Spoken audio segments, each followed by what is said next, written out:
From the Detroit Free Press, I'm Robin Chan with today's Voice Briefing. It's Friday, February 7th, 2025.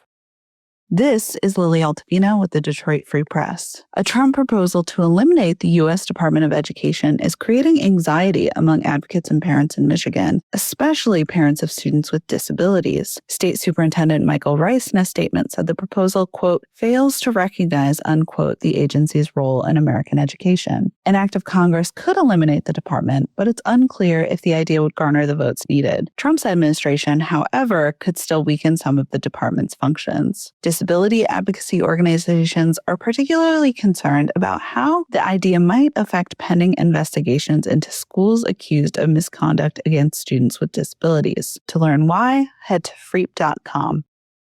Hi, I'm Free Press columnist Neil Rubin, and I've been around long enough to remember when the Renaissance Center was the most confusing building on Earth, or maybe in the whole solar system, but it was packed with people and merchants anyway. Now, it's almost empty, with just a handful of stores and restaurants and more empty offices than full ones. But hey, it's still confusing. GM, which owns it, and Dan Gilbert's organization say they want to make it better, which will involve knocking a lot of it down. Or maybe GM will get sulky and implode the whole thing. Nothing is certain at this point, except that it's still hard to navigate. I stopped by a few days ago. Take a look at your Free Press, and you'll see what I found.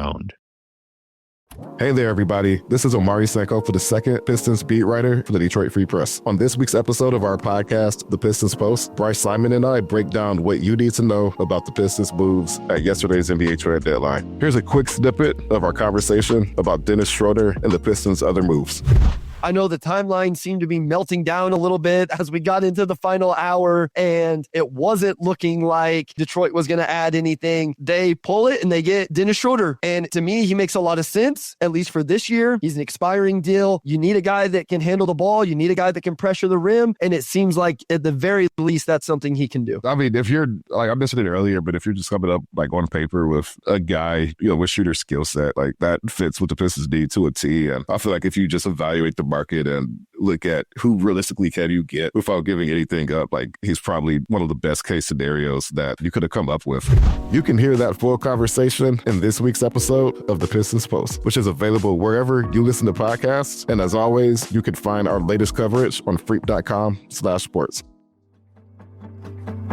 Find more from the Detroit Free Press on freep.com. That's FREEP.com. Thank you for listening. Have a great weekend, and you'll hear more from us Monday.